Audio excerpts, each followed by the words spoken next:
and welcome to this webinar. Thank you for tuning in. We are going to be looking at what does it take to change a life, reflecting on transformation in urban ministry.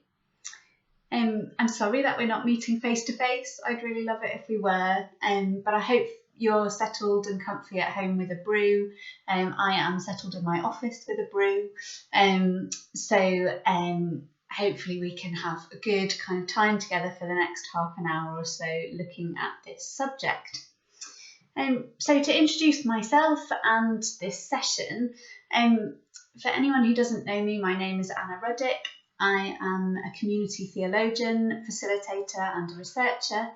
I work to enable theological and strategic reflection on community-based mission, particularly in situations of marginalisation. This means that I spend time with churches, Christian groups, charities, missional networks, teams and individuals to help them think through what they do in their communities and why they do it. As some of you may remember, I used to work for the Eden Network, and my years spent recruiting, training and supporting Eden team members were hugely formative for me. Now my work involves accompanying people involved in a wide range of missional initiatives across the country.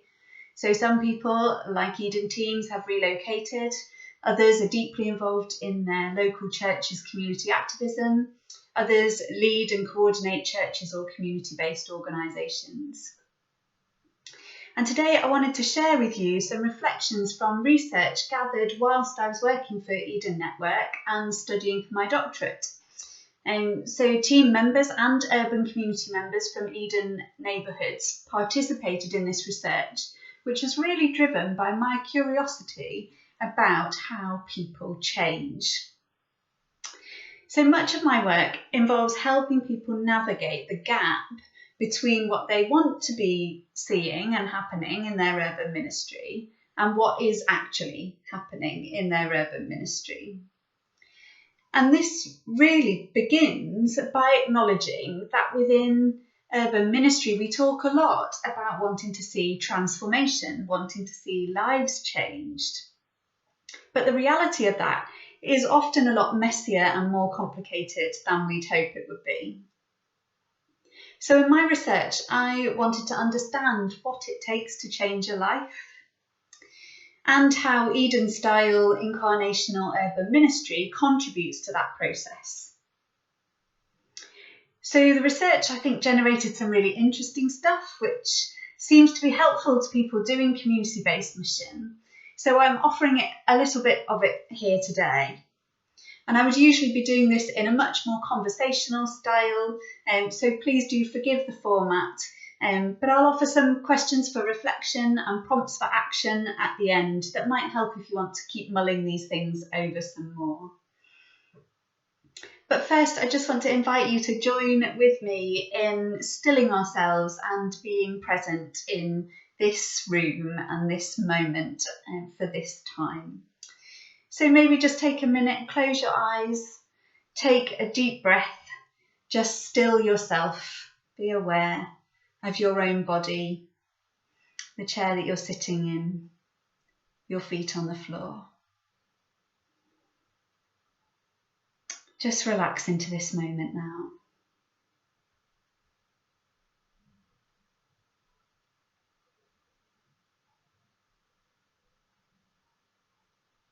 And as you do that, call to mind, perhaps when you think about your mission, what images come to mind?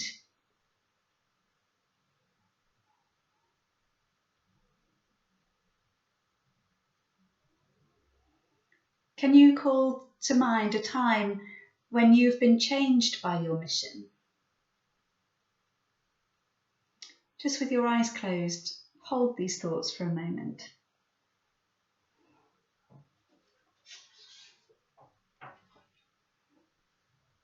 Okay, you can open your eyes and just let those reflections stay with you as we go into this content and you ponder what I'm about to share.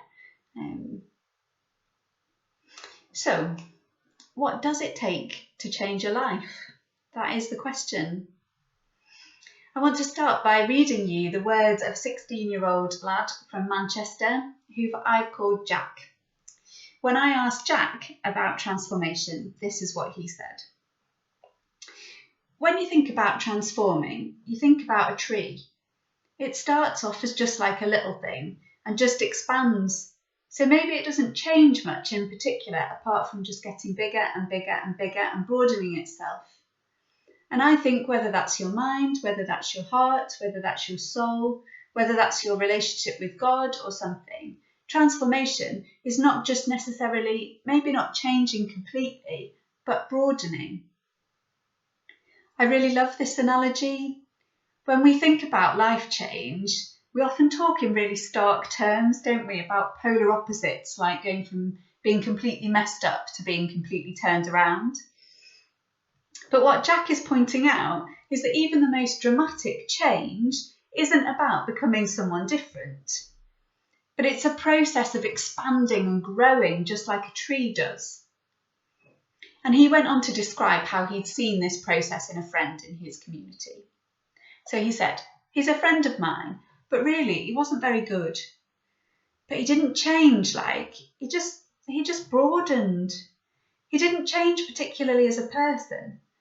I saw him grow, but maybe not properly change. I think he stayed him, which made him quite easy to talk to. And as he grew in faith, which means as he grew and broadened, he stayed him. Jack's stories, alongside the stories of other people that I interviewed, really resonated with scholars, people writing about life change in pastoral counselling and psychology, which was fascinating. What appeared to be happening was this picture of life change that goes on through changes to our meaning system. Now let me explain what I mean by meaning system. Each of us have a way of understanding the world. Some people call it a worldview.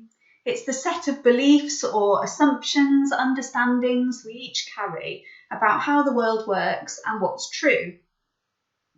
Our meaning system shapes how we interpret our experiences, and our experiences shape our worldview, our meaning system as well.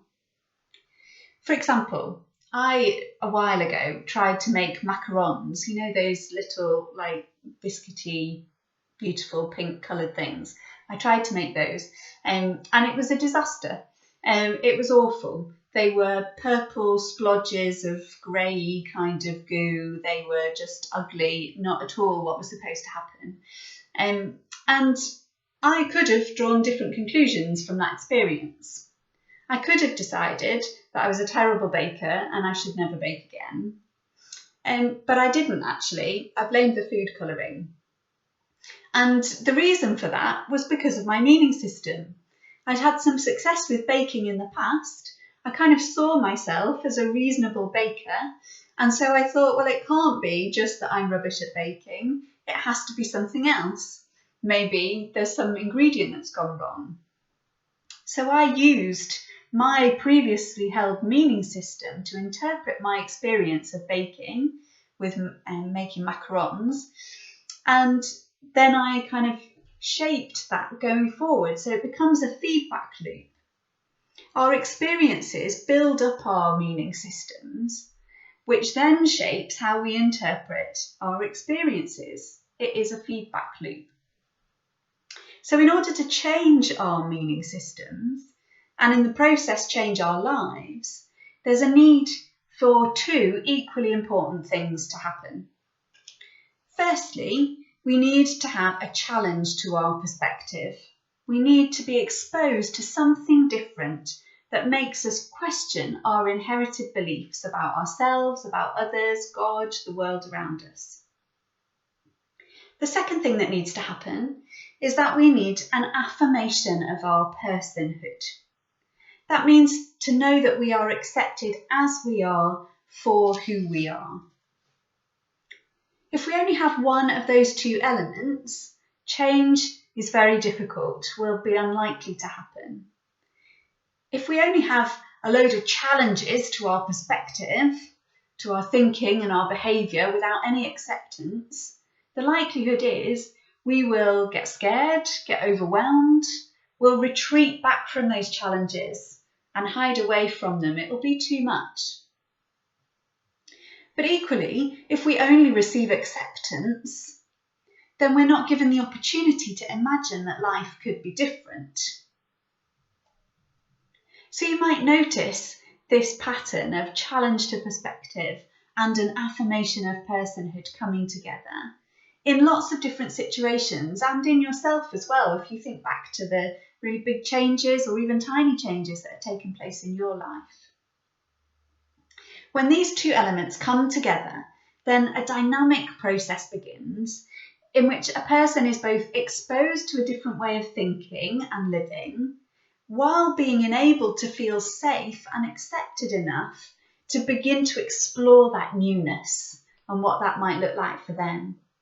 So they can then begin to experiment with new ways of seeing themselves, God, other people, the world around them. And as they try out these new ideas in action, a new kind of feedback loop is created. Their meaning system begins to shift and in time changes. So you might be thinking, what does all this have to do with urban ministry? Or what does this look like in urban ministry? What I saw in my research was a very distinctive way of missional living that was happening between Eden team members and urban community members. And I called it missional pastoral care. I want to just illustrate it by sharing a story of one of my participants. Susie is a community member. She's 19, she's from Manchester, and she first met the Eden team in her community when she was 9. So let me read you her story and you'll begin to see what I mean, I think, by missional pastoral care. Susie said, I think more having the support of people saying, look, you can do it if you put your mind to it. Because at home, my dad was, well, a lot of the time he was in the pub. So I didn't have the support at home. So I ended up getting it from the Eden team. I used to spend quite a lot of time with Lynn. I think I used to spend 4 or 5 days with Lynn after work. That's just going round, going on the computer and just chilling out, having something to eat. Lynn was like my mum figure because I never had my mum. Me and Lynn used to go for days out to the shops or just chilling out in the garden. It was mainly chilling, talking about how my life's changing and how I was feeling at the time and how the bullying was affecting me and my schoolwork. Lynn helped me a lot with my schoolwork to keep me on track outside of school. So amazing. Lynn and Julie eventually started involving my dad in things. So getting me and my dad to do things as parent and daughter, which we hadn't done in a long time. Lynn helping my dad out with how to keep the housework on top and things like that, inviting him over for food. So I had the support, and then I had my dad's support. It's like, I want to know God now. So I think there are 7 elements that we can see in Susie's story that make up missional pastoral care, and I'll talk through them briefly now. They are difference, locality, availability, practicality, long-term commitment, consistency, and love. So first of all, the differences between Eden team members and community members challenge their perspectives. They create awareness of alternative ways of being.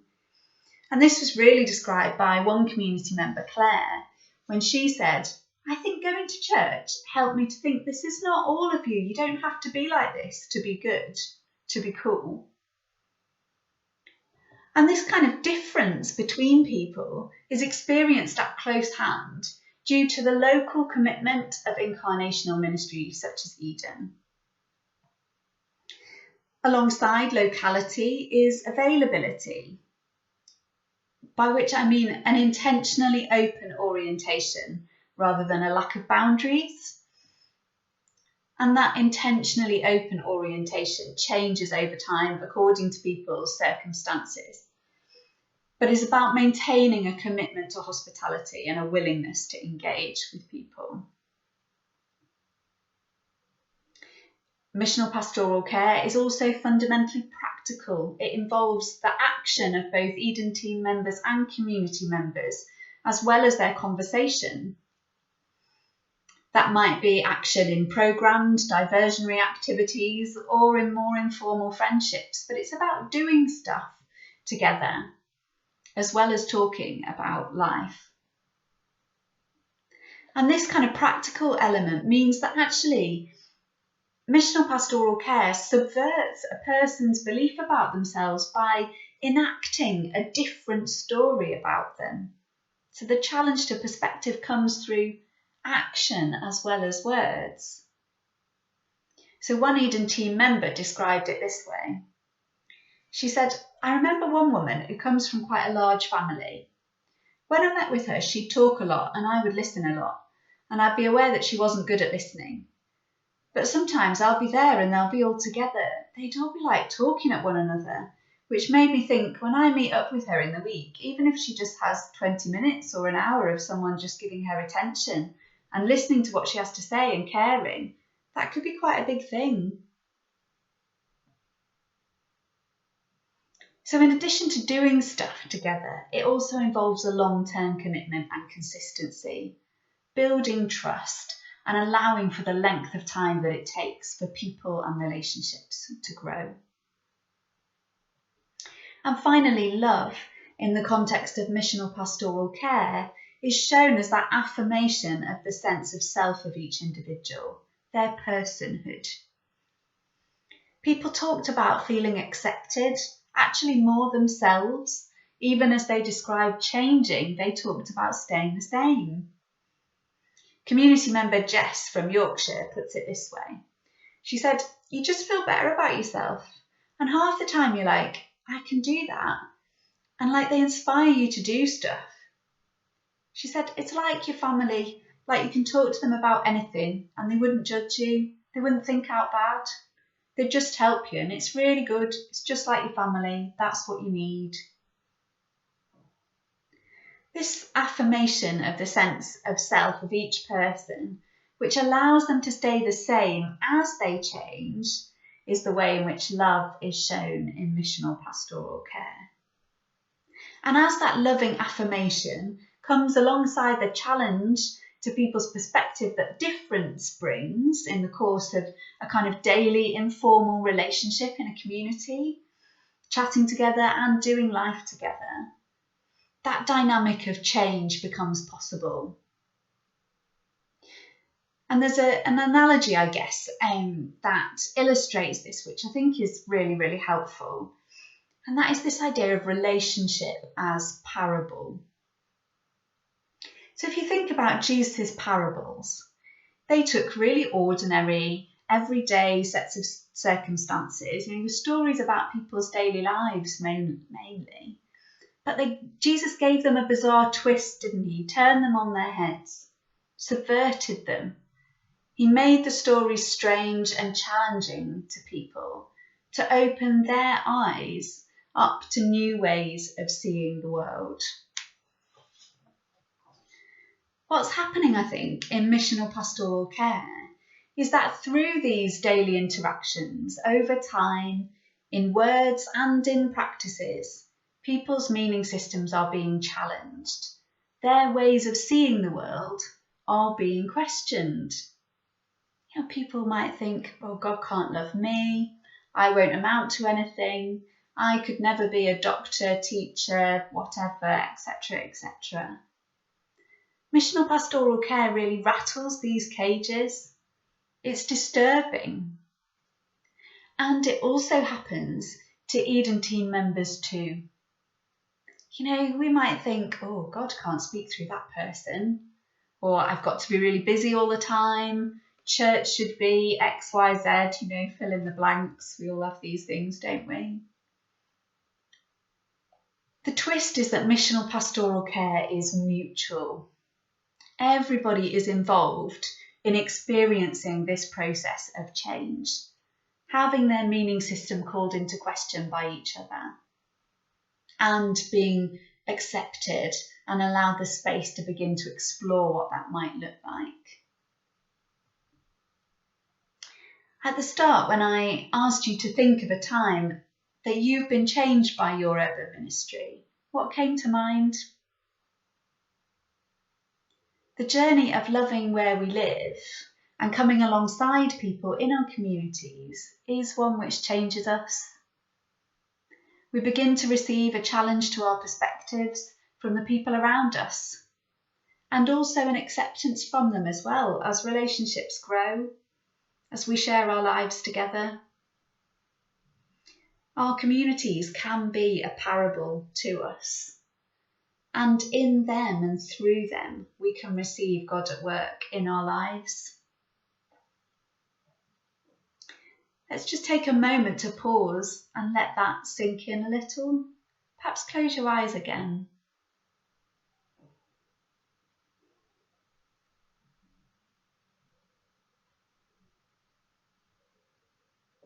How have you received from God in and through your community ministry?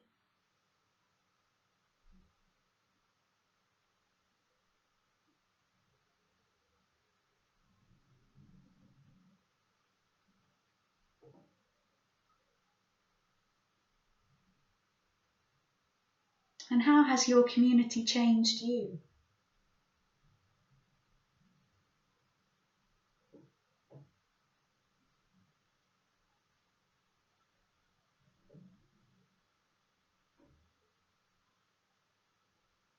If you haven't done already, open your eyes.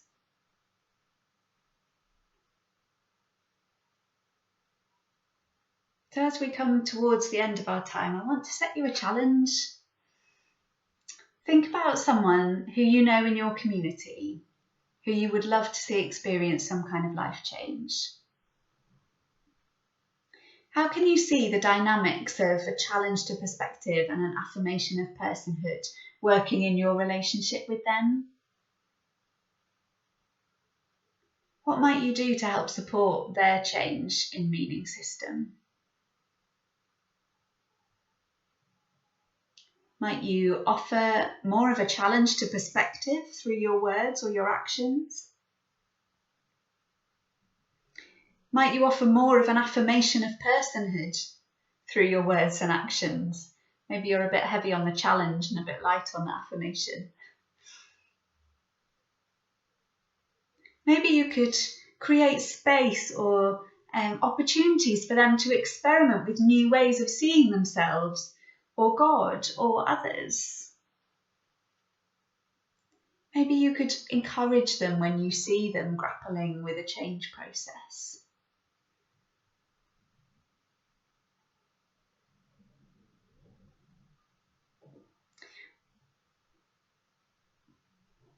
Well, I want to say a thank you for watching. I hope that you found this helpful. If you'd like to read more about these ideas, do check out my book. It's out now with SCM, which is very exciting. Never done that before. It's called Reimagining Mission from Urban Places. I do have a copy here that I can wave around. So yeah, do feel free to get hold of a copy and have a read. I'd love to hear what you think about it.